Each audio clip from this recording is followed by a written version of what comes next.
After a 9-day campaign begun on June 24th, Rosecrans reported that his army had driven its opponent, Confederate General Braxton Bragg's Army of Tennessee, entirely out of Middle Tennessee, with the rebels retreating toward Bridgeport, Alabama, and Chattanooga. This news was significant. Nashville and the western third of the state had been in Union hands since the spring of 1862, but progress in restoring the rest of Tennessee to the Union had stalled.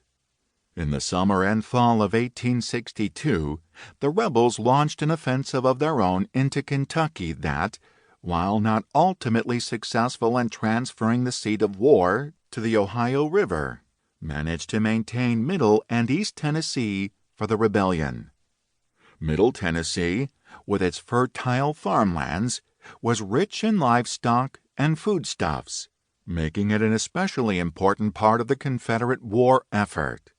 Moreover, tens of thousands of Tennesseans served in the rebel ranks, and the loss of their homes to Federal occupation had damaged their morale.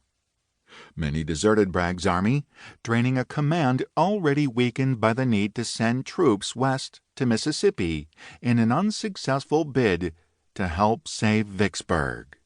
To Rosecrans, Bragg's retreat seemed a victory fully equal to Meade's repulse of Lee's invasion, and nearly on par with Grant's triumph at Vicksburg. His success made all the more impressive because of the difficult circumstances surrounding his campaign. Logistics were much more complicated in Middle Tennessee than they were in Pennsylvania or even in Mississippi, thanks to long distances, inadequate railroads, and the lack of navigable rivers. Even worse, the unceasing rains that had begun on June 24th, coinciding with the Union forward movement, churned the dirt roads into bottomless quagmires. Despite these complications, Bragg's army was outmaneuvered and forced into precipitate flight. The loss of the enemy, reported Rosecrans, may be safely put at 1,000 killed and wounded, 1,000 prisoners, 7 pieces of artillery, 500 or 600 tents. And the cost? Our losses in killed and wounded will not exceed 500. Stanton did not share Rosecrans' enthusiasm.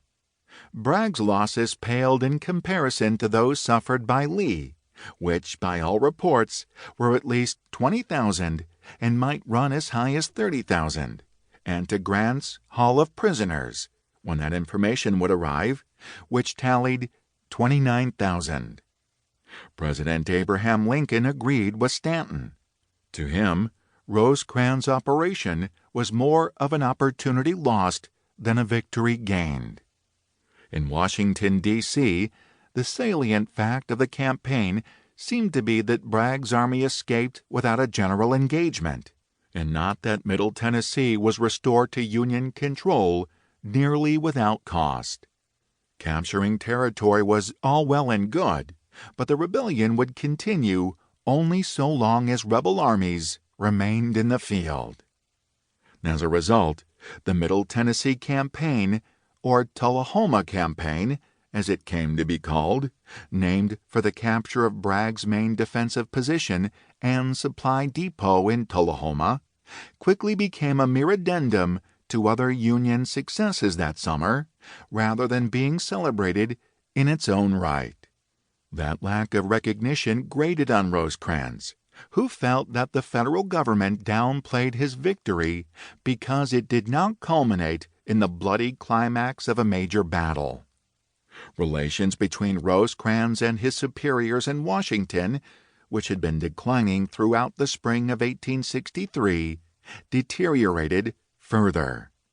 History has followed suit by studying the campaign only in passing, or as a preliminary to the much more dramatic campaign for Chattanooga that unfolded that fall. Chapter 1. Rebirth of an Army, Winter 1863.